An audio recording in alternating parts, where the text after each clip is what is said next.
Welcome to There She Is, the podcast by Women's Sport and Recreation Tasmania. This is a space for celebrating women in sport, the athletes, coaches, administrators, volunteers, and leaders who shape our sporting communities. We talk pathways, visibility, lived experience, and what works for women in sport right here in Tasmania and beyond. Because representation matters and every story deserves to be seen. Here from Women's Sport and Rec Tasmania, and I'm so excited to have Nicola from the Swag family join us after her incredible journey around the world. So you've travelled around Australia before, and then she's taken to the bikes to travel around the world with her husband and her 3 children in tow. So thank you so much for joining us today. Thanks for having me, Philippa. I'm incredibly excited about this conversation because I talk a lot with different sports people in our sector, and this is a great recreational lens because there's so many pathways in sport, but you've managed to create your own pathway, your own adventure, and do it with your family, which I think is really beautiful. What was your sporting background? Were you involved in much organised sport or recreation? Where did you sort of start? Yeah, there was a fair bit of team sport growing up. So hockey and soccer. I did guides for a bit. And yeah, dabbled in cricket. So lots of team sports, and continued with hockey through when I was at university playing in a team, and loved doing that. And as I got older, went on my own bike ride, jumped on a bike when I think it was about 23 maybe, and headed over to Europe with a friend and went for a little ride around there for a month or so. Enjoying the highlights over there. So that was sort of my real first taste of bike touring. Yeah, cool. Now, she said a little ride. I didn't actually highlight that she travelled for 696 days and covered 11,903 kilometres. So that was not so little. Can you tell me, where did this idea spark, and what was sort of the timeline with? I'm real curious how this idea came up in conversation. I'm assuming with your husband. Yes, yeah, definitely.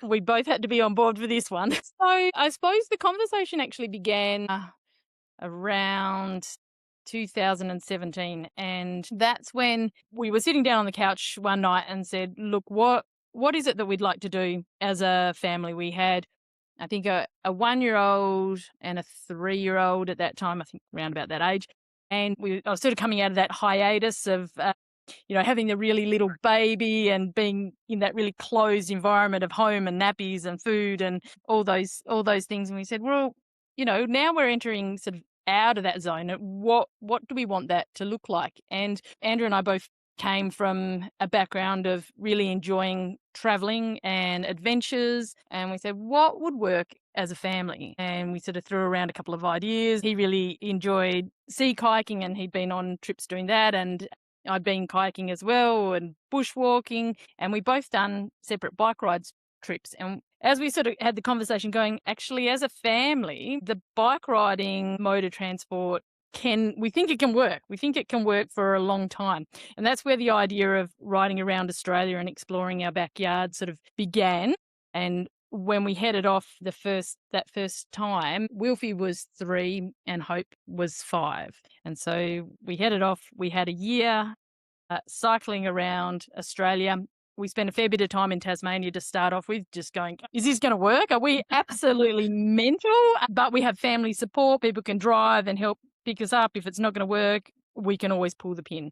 And so we did that journey, and the further we got, the more we realised, yes, we can do this. We just have to modify how we do it. We're not in our 20s. We are, 30s, mid-30s, and we have 2 young kids. So we're going to go slow. And so we headed off, and we actually did, over the course of a year, going all the way around Australia, 12,000 kilometres in that 1 year. And if you know...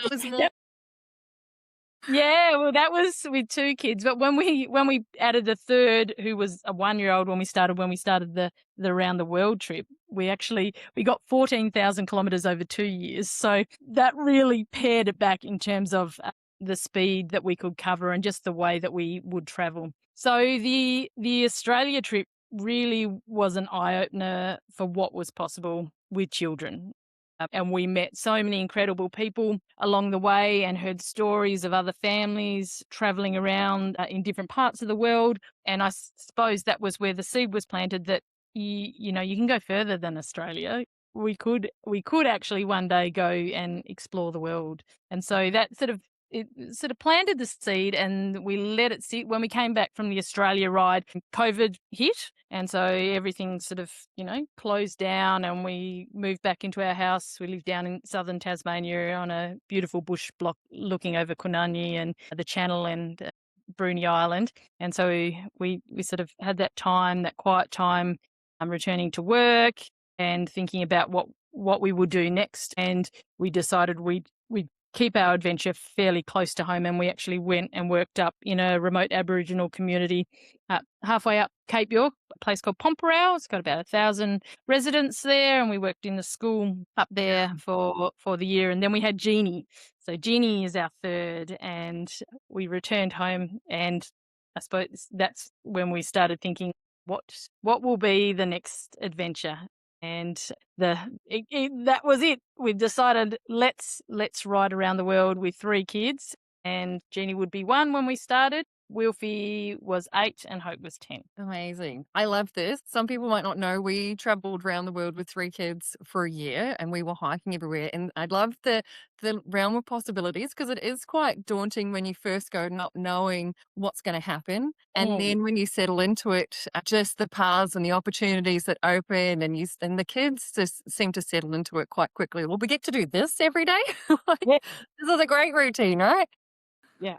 Yeah, I think actually, people often ask what's the hardest part of going on an adventure like this, and in terms of the scale of time and motor transport and what you're doing and the fact that you're taking kids. And actually the hardest part is making that commitment to give it a go, I think, because, you get people on one side saying, "Oh, no, that's ridiculous. What are you doing? That's not a good idea. You can't take kids out of school for that long. They're not going to learn anything." They learn so much, right? And then you get, your other people on the other side go, "Wow, that's amazing. What a great opportunity." But to, settle in yourself that actually this is something that we feel is very important for us as a family, for building the foundations for our children, about understanding what the world's about and what you're capable of, and that idea of working as a family unit and having that time together. For us, that making that step was really challenging, but just taking those first steps and realizing each day gets a bit easier, and being able to move on forward. Oh, I love it. And people kind of underestimate what kids are capable of, right? So, and it sounds like an enormous task that your kids have partaken in. What did they show you they were capable of?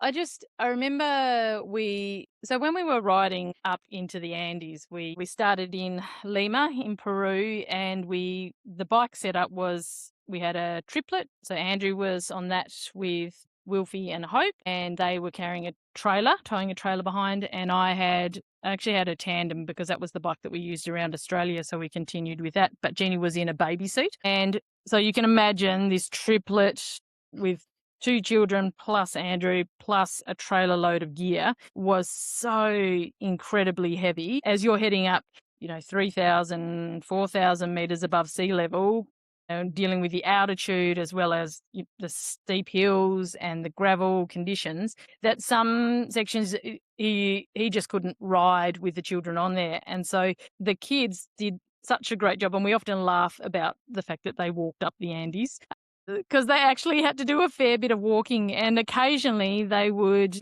throw Jeannie on their backs, or they would carry her up to give her a bit of a break and give me the capacity to take my heavy bike up there as well. So they just really stepped up on this trip. And I think when you give kids the opportunity to take on those roles and become leaders, they really embrace it. And I think sometimes we don't give kids those opportunities, but when we do and they understand the severity of things, they really can step up. Oh, that's such a nice way to see them shine, isn't it? And taking on that leadership. And did you find, like, there will obviously just be some general moans and groans, but how did they generally face each day? And I think I've read somewhere, you said if they were jack of this, then, we would change or abort or do something else. But you obviously stuck with it for 2 years, so they were okay with it, I'm assuming, for Yes. most of this time. Yeah. And look, we said, because we knew it was a huge deal, especially for the 8 and 10-year-old. The 3-year-old, or 1-year-old when she started. She had no idea what she was getting into. That was just that would be life. But for the 8 and 10-year-old, we were taking them away from family and friends and school and, the other sports that they were interested in. And we said, look, if this is not working, we don't have to continue it. This is something that we do and we continue if we enjoy. If it's not working, then we'll pull the pin, and that's fine. That's just the way it is, and we learn as we go. And so we definitely we had super tough times, and we would check in, and every single time it was like, yes, this bit right now is really hard, but we know we can get over this. And when we, pull in at camp tonight, how good are we going to feel? And when we sit around the campfire and curl into our sleeping bags at night, the simple things like having a hot drink of Milo or a hot chocolate or a cup of tea at the end of the day and just reflecting on the challenges that we'd face that day were really very powerful for the children and for Andrew and I, just going, oh my goodness. But I would say we did at times acknowledge that it wasn't working, and we were really flexible, and we said, right, okay. I remember this time we were pulled up at lunchtime, and where were we? I think northern Argentina. And it was in the pampa, and there was no shade anywhere, just trees. It's almost like a bit of a desert like feeling. And there was one power pole that created this narrow stream of shadow that we could sit under. And we're sitting there at lunch and eating, and we'd just ridden through this really sandy, hard section, and we knew that we had more of that to come, plus getting over a pass that was 5,000 meters in elevation. And we'd done 4,500, 4,700, and it had been really, really hard and not comfortable. And we were sitting in the shade after, sweating our guts, and I don't know what we were eating. And I remember saying, this is not fun. And Andrew said, oh, it doesn't need to be fun, does it? And I was like, well, no, it doesn't need to be fun, but we can have these challenges, but we also, the overall thing, we have to be wanting to do this. We have to be wanting to face these challenges as well. And we had this really great family conversation about what our options were, and we decided at that point, no, we don't have to go up and over the 5,000 meter pass. We can take the junction and head out on the bitumen and roll down into Salta, which was one of the economical capitals of Argentina. And I think it was a really lovely opportunity to just say, hey, when things aren't working, you've got the flexibility to say, nah, we're going to switch plans, and that's okay. Like there's nothing wrong with switching plans and taking a slightly easier route for, the greater good of the family and of us wanting to continue on a really long distance trip. Yeah, it sounds like you sort of adapt to change quite easily in that type of setting. Do you think that transfers into, your normal life that you are in now? Do you deal with challenges as easily? Oh, I think sometimes, yes. I tell you what, normal life can be really challenging. I think the people go, oh my gosh, that's so hard and incredible what you did on a bike, but you're all traveling in one direction, all together. You're eating the same food. No one's going off to soccer or to sailing or to work or to childcare or whatever it is. Everyone's together. And I think there's this really beautiful simplicity in travel. So it has been an adjustment coming back and I suppose learning to be an adult again. I definitely know I didn't miss the routine and the administration of just general life and existing in a, normal setting. What is it that you love the most about, living in nature essentially and living on the road?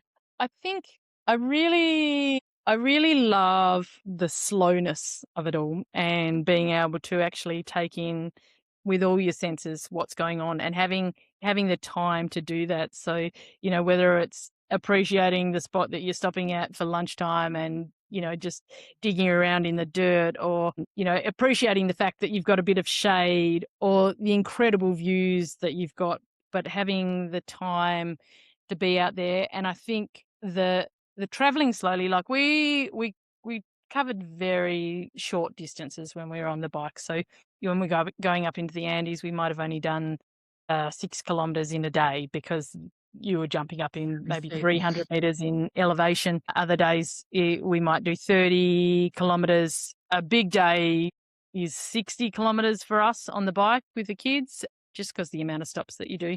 But I think just being out in the fresh air and doing, traveling through the environment is so healthy for you, and you really enjoy the experience that brings, and I mean the endorphins that flow through you as well. Yeah.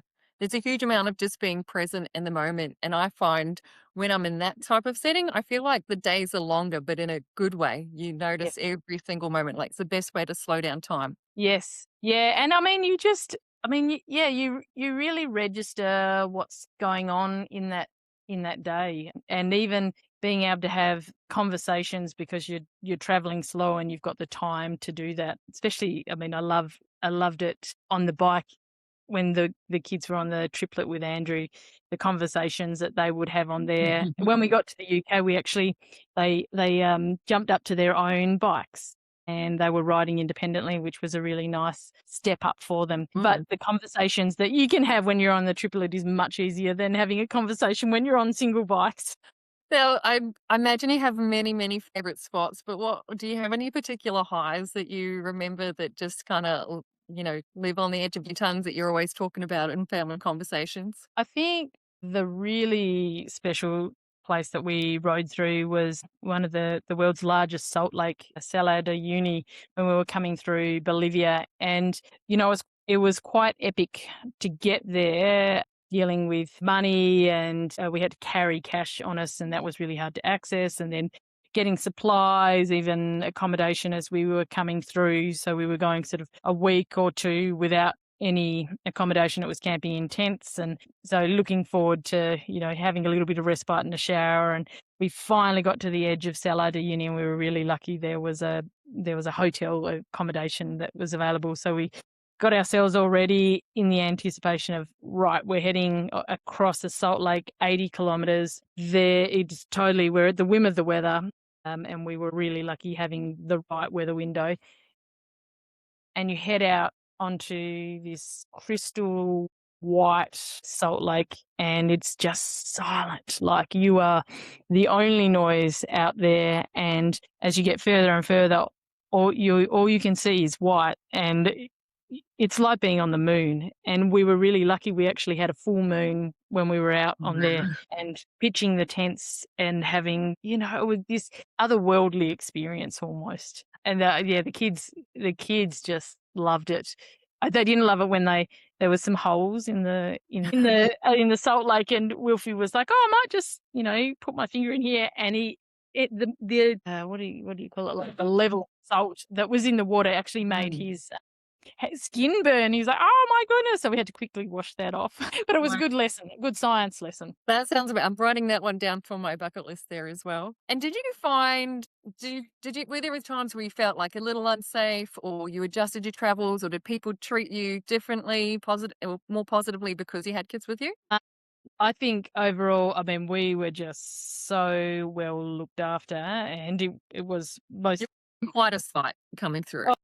We're like the traveling circus. And we rode into this little town on the Great Divide as we were heading up into the Andes in Peru. And it was called Tanta.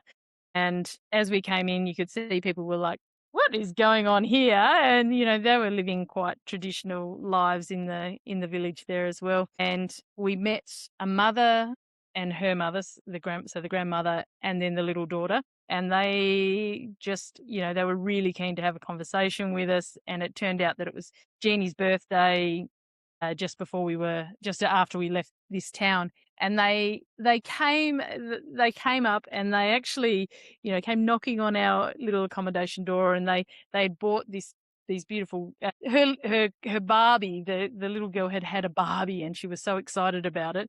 She's like, "No, I really, I want Jeannie to take it." And these little moments of people just being so incredibly kind, whether it was hospitality or, a bit of food or water. We went through a place, and a teacher, as we were riding past the school, said, come and stay with us. We've got a building that has a couple of beds. Come and sleep with us. And the people that had very, very little up there, always incredibly incredibly welcoming. And I think it was a really nice thing to be able to demonstrate to the children, because when we flew into South America, into Lima, we had all these ideas about what South America was about.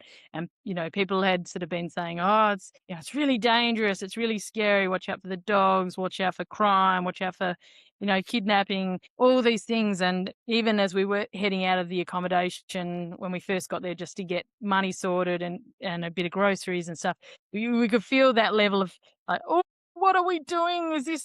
We made a terrible decision. Why are we here? But each day as we sort of stepped down and went further and further, we met such incredible people. And yes, when you're in the cities, you follow certain rules. You don't go to certain places and, not after dark and that sort of thing. But as we headed further and further through South America, it was so obvious to the kids that, people are at their core so kind and so generous.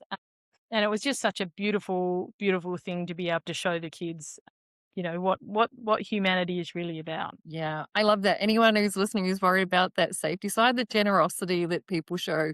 And like I found a huge difference from traveling, as a young person without kids to traveling with kids, how many more easy conversations like that would sort of pop up, which is just beautiful. Yeah, yeah. And even when we were traveling through the United Kingdom, it was incredible, the people who reached out to us, because we had a bit of a social media presence, not a huge one, but just a little one, and we'd sort of tapped into some different women's groups on Facebook in terms of outdoor groups and cycling and that sort of thing. And people were we basically, I think, all the way through England, Wales, Ireland, and Scotland, we got put up probably for 80% of the time that we were around there. I mean, other times we were really keen to camp, but people were just reaching out and saying, hey, would you like to come and stay, or what can we do to help? And it was just a really, really lovely thing. And I think people sort of thought, going on a trip to take your kids out and actually show them this version of the world, what a really special thing to do, but what also a great thing for them to be part of with their families. And we stayed with a lot of families as well. So that was a really nice thing to be able to share stories of the trip and our own personal experiences. Yeah, cool. And logistics, I'm very curious about. Obviously, your bikes were fully loaded and they went with you to every country. And I'm curious as well what the negotiations were with the kids of what they could bring and, what they couldn't bring or what they actually chose as their precious item for the trip. Can you tell us more about that? I mean, they were really good because they had the experience of the Australia ride. And I mean, Wilfie on the Australia ride talked about before we left that he might take a pretend dog with his pretend ute on the bike ride. And this is, a 2.5-year-old talking, knowing that you couldn't take a real dog or a real ute. But they were really good in terms of paring back stuff. And we took things and they would stay with us for a period of time. So, we might get some books from an op shop and that would stay with us. And then we would, swap them over at another op shop. Or if when we were in South America, we had Jeannie's 3 books stayed with us for 9 months. Oh my goodness. I knew wombat stew like the back of my hand. But they do like collecting rocks. So that was always interesting about how many rocks could make it into the handlebar bag. Or there's one section, where were we? I think maybe we were in Kyrgyzstan, and in the Central Asia part of the trip. And Wilfie had discovered these ball bearings from a truck, and they're this sort of size, and they're lead, like they're so heavy. And he was so excited about them. I think he was sort of envisaging some marble type game. And so he'd sort of stop every 5 meters and collect another few ball bearings. And I remember helping him carry his bike over, I think there was a big rock or something to get into the campsite that night. And I was like, oh my gosh, what is going on with your bike, Wilfie? It's so heavy. And he's like, might be, I don't know. I collected a few things and we're looking in the handlebar bag, like, there's 20 ball bearings. Like, I reckon that's 5, 6, 7 kilos you've just added to your bike, mate. So we had to pare that right back. And he was like, okay, I'll just take 3. I won't take 10. Oh, that's so sweet.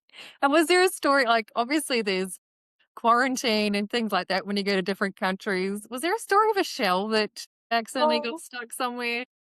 Yeah, you're your research, Philippa. Look, I mean, I can't necessarily drop Wilfie totally in that one. There was an artillery shell. Now, people are going to freak out about this, but this thing was so rusty and so dented, and you could hardly even tell what it was. But yes, that did make it into the bag, and also did a little, Wilfie had put a little, I don't know, like a shot pellet or something. I don't know. Yeah, a little whatever, ammunition, whatever. And that also got found, unfortunately, at customs when we were going transiting from Uzbekistan to Tajikistan, and poor Andrew didn't know that they were in there. And he got called down to security and asked what was going on here. Oh, I love these antics. Yeah.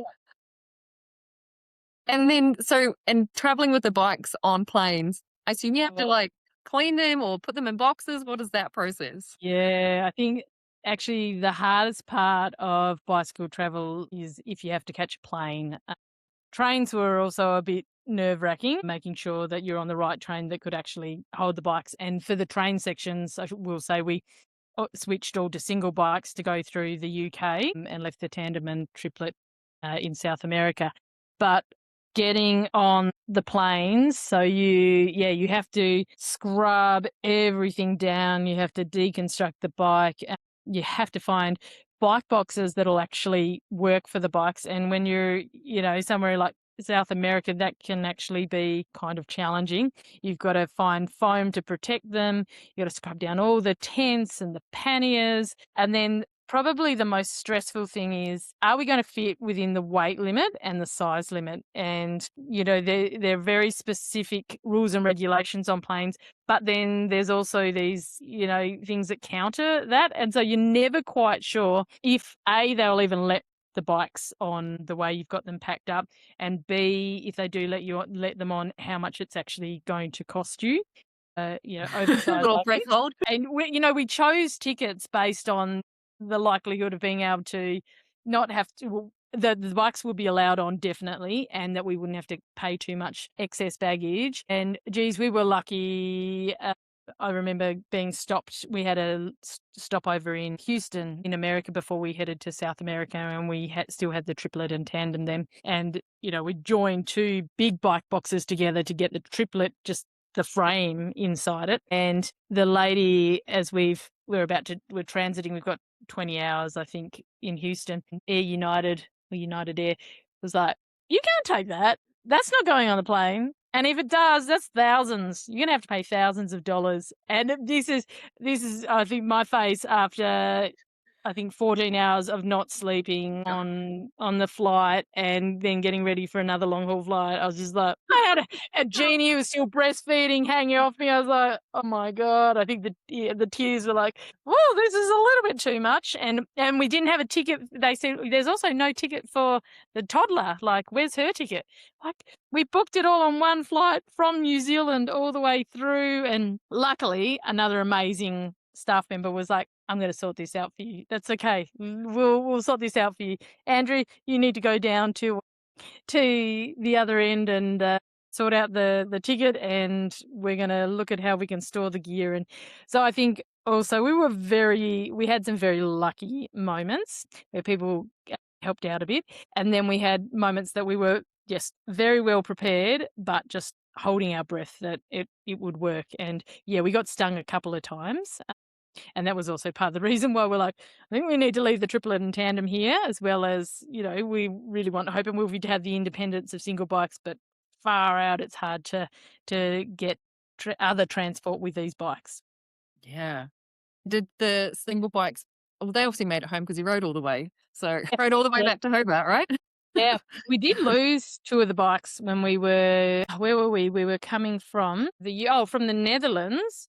We came from the Netherlands, Amsterdam, and we were flying into Bishkek in Kyrgyzstan. And we arrived and we're looking, going, there's two bike boxes. There should be four now. Where are the other two? And it was a very, very stressful week whilst we waited for one and then the second one to finally turn up. And I tell you, dealing with online communication with airports is very, very challenging. And also, we were obviously speaking English, and trying to communicate in different languages and deal with different airports. And yeah, that was definitely a challenge. Airports are a challenge with bicycles, regardless of if you've got single bikes or massive tandems and triplets. So Yeah. You're like, take me back to the Salt Lakes. I want to get out of the yes, yes. Well, put me on the boat. The boat from England to the Netherlands to Amsterdam was so easy, just rolling Ooh. on and going.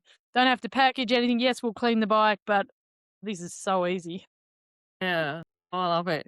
Like, there's so many challenges along the way, and obviously so much courage and fun that you've had with there. And just looking at it from like a women's lens, being women's sport and rec, what do you think you learned from that, or was there any, is there any particular intention as a mother with two girls that changed the way you look at life, or what sort of outlook you want them to have, and their relationship with their bodies and exercise and nature? Yeah, I think it's a lovely thing or a really powerful thing as a mother to be able to demonstrate having a go and not always succeeding, but having a go, and then those times where you go, okay, this is not working, we're going to change this, and that's okay. Or oh my goodness, we actually did that. That's incredible. But that idea of, hey, we're going to start today and we're going to have a go.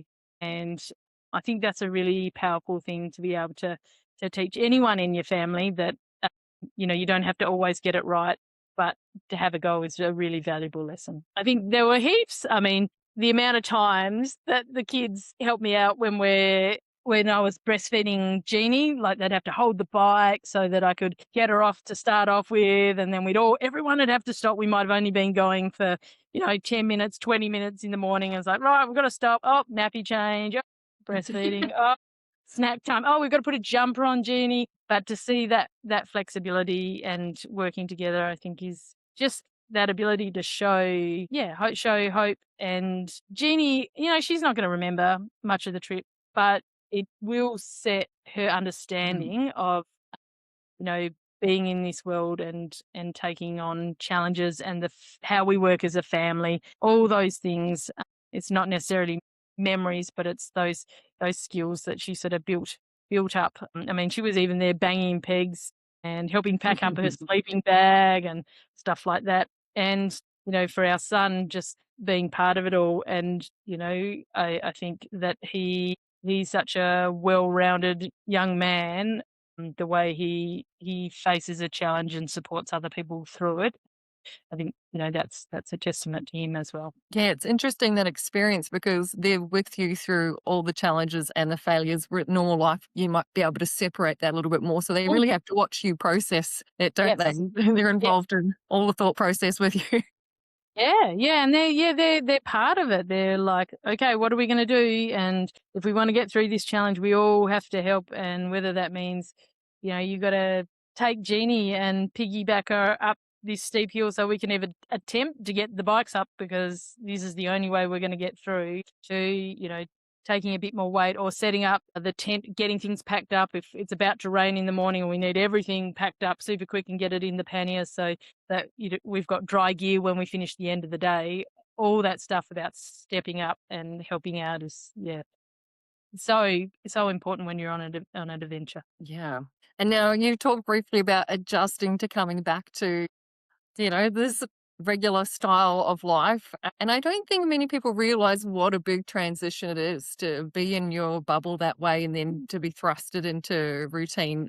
Is there any way that helps you sort of navigate that transition a little bit easier? I think being kind to yourself is really important, and knowing that you can't necessarily just jump back into everything straight away. Sort of, it's almost like a slow re-entry back into life, and whether that's with friends and family commitments, or what your kids are going to choose to do after school, how many boxes you choose to unpack when you get home. But just taking it slowly is really important, and I think you can't underestimate the value of having downtime as well when you come back. Is there a particular way that you sort of include or approach, adventurous activities now in this normal routine? Well, actually, I've just been teaching Jeannie how to ride a bike. So that's Oh. our adventurous our adventurous challenge at the moment, which is going down to our local village and jumping on the bike and going for a walk with her out in the fresh air and teaching her those key skills. And we in the holidays, in the school holidays, getting out and about, and we pulled the bikes out and went for a little bit of a walk and a ride. And yeah, I think it's just trying to make the time for that to happen because life gets really busy. And so making those opportunities are really important. Yeah. Does that mean you're training her up for the next bike ride? Well, we didn't make it to Japan, and I'd really love to ride around Japan at some point. So, maybe in 5, 6 years, we'll see. Yeah, We cool. we did make a commitment to our eldest because she's come back and she's in high school now, and we said, look, we're going to stay put and we're going to get you through high school and also our son, so that they could have that stability of being in one place. And they really, friends are so important at this age, as they're sort of transiting from being really close and majorly part of that family unit to learning that independence and stepping outside those family walls. So for them, it was really important that we offer them this opportunity to just stay put in our local community, which we all love. So Beautiful. And so do you just have little seeds in your mind of next adventures? Like obviously Japan's something that's in there. And do you just sort of wait for the next idea to conjure it up? Or have you got like a bucket list that uh, you're in a systematic look, every so often we talk about what we could do next.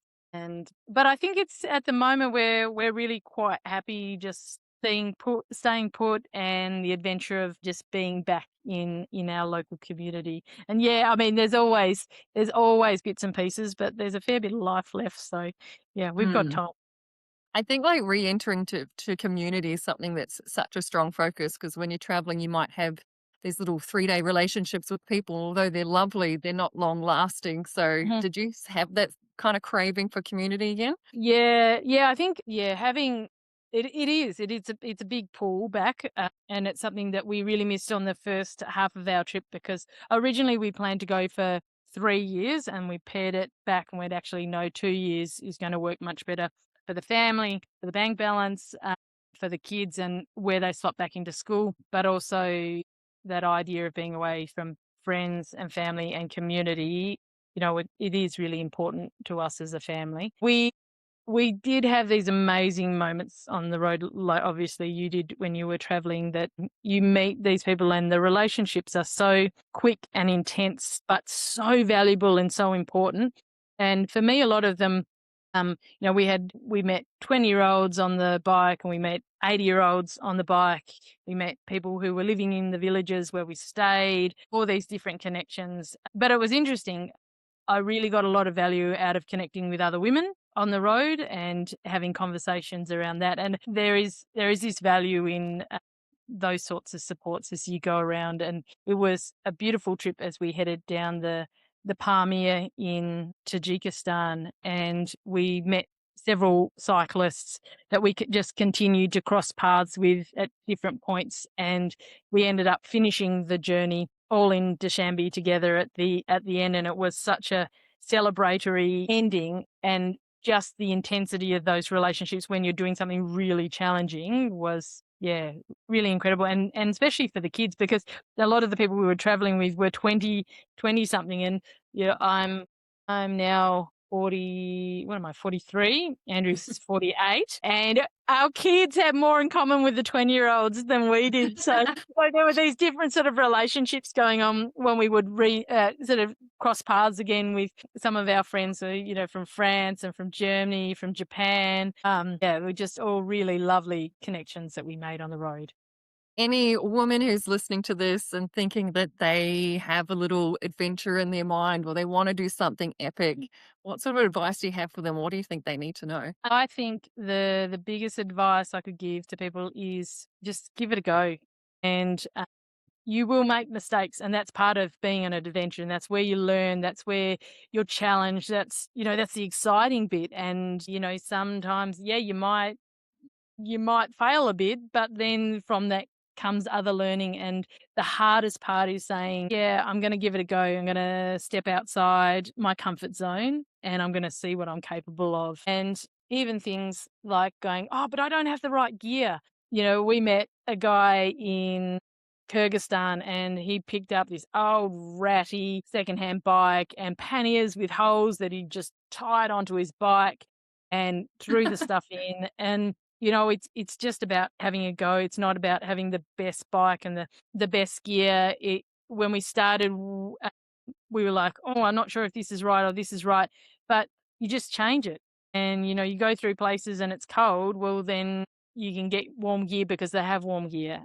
And Op shops match the climate, don't they? exactly. So yeah, I think the biggest thing is just have a go and see see Yeah. what see what you're capable of. Yeah, I think a lot of imperfect action kind of plays in there, and that sort of builds the confidence of just Mm. being in that space, doesn't it? From those things where you're like, oh, this is not working, the opportunities that arise, when you're willing to go, oh, okay, this is not working and I need a hand, I need some help. People will step up and they will help you, if you're willing to ask for it as well. And then, amazing opportunities like being invited back to someone's place or invited for dinner or, I mean, we rocked up at a place and we thought surely it'll have a shop. It didn't have a shop. And we're like, oh, what are we going to do? And, the lady that we'd asked, she's like, no, there's no shop here, but come into my home. And, she fed us and it was just Oh, this wow. amazing opportunity. Her daughter was like a taekwondo champion, under 12s taekwondo champion. She's pulling out these amazing moves. And then the kids are hopping on the horse and riding the horse around the village. And we're trying this incredible cheese that we'd never tried before and all these things from just going, okay, right, we didn't quite get that right. There's no shop here, but people willing to step up and the opportunities that opens up. Yeah, you almost can't imagine everything that's going to happen because you didn't plan to ride a pony down the streets of this shopless village, but these So opportunities do come and it's so exciting. yeah, and I think that's the thing with adventure travel, or especially travel by a bike. Yeah, you've got your ticket in, maybe you've got your ticket out, but all the stuff in between, it's like it's an adventure. You don't know what's going to happen, and so if you're not set on that really clear, like, oh, I've got to be here by then, and I got to do this, and I got to, go to this site and go tick off this thing. The having flexibility in the plan really invites, this really deep adventure that you can find yourself in. And were you always sort of that mindset, or were you someone who was normally like plan and structure? Or because I know some of my friends are, black and white in terms of needing to know what's going to happen. And how would you sort of coach them, or how did you coach yourself around letting go of the plan and the structure? I came from a family who was very structured in how we would do holidays and where we would be and the time we would be there. And we had great trips growing up. But the first sort of trip that I went on, I remember having it was really structured to begin with, but then slowly finding the confidence to go, I don't think I need to book everything in. I think I can just go and stay here for a bit and see what happens. And I think I quickly realized that for me, that was a deeper way to travel and to be able to open up to local experiences and things that could happen, and giving yourself the opportunity to say yes rather than going, oh no, got to go this way. So the more you had these experiences, yeah, the more you realize, hey, this is actually a really cool way to travel, and being brave enough to do it that way as well. Yeah. So, just to round us out, what makes you most hopeful for the future for women and girls in sport, recreation, or adventure? We met so many amazing women when we were riding around who had this same mentality of let's just give it a go. And including when we finished off the Australia ride, we met two amazing women who had ridden over to London and were riding back to Australia. And they were one of the key ones who planted the seed for us. Seeing how my eldest daughter coped with the ride and how she stepped up, I just think, if we can give women and girls the opportunity to have a go and support them in those endeavors, I think, the world is their oyster.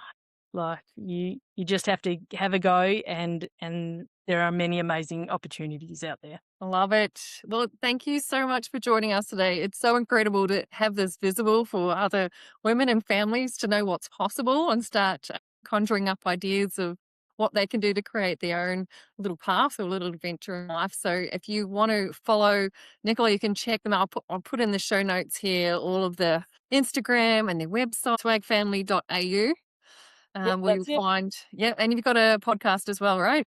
We have a podcast. We've sort of, I tell you what, coming back into life, we've sort of dropped off everything. So the adventure's on there, and that's That's it. great to catch That's all those little highlights and the ins and outs of each particular country and the challenges you had there. So if you want to deep dive into that, go back and listen to that too. I think probably, one of the things I would say as well is just start off small. It doesn't have to be massive or grand. It can just be in your own backyard, and just building up your confidence each step you go. You'll be amazed at what you are actually capable of. Absolutely. And that's essentially what you've had building up to all these moments, is all these little adventures, building you up, building the courage muscle to do something huge. Yeah, exactly. Thank you so much. This has been amazing. Please follow along with Nicola and all the cool things she's doing and might continue to do on her new adventure back in Hobart. Thanks, Philippa.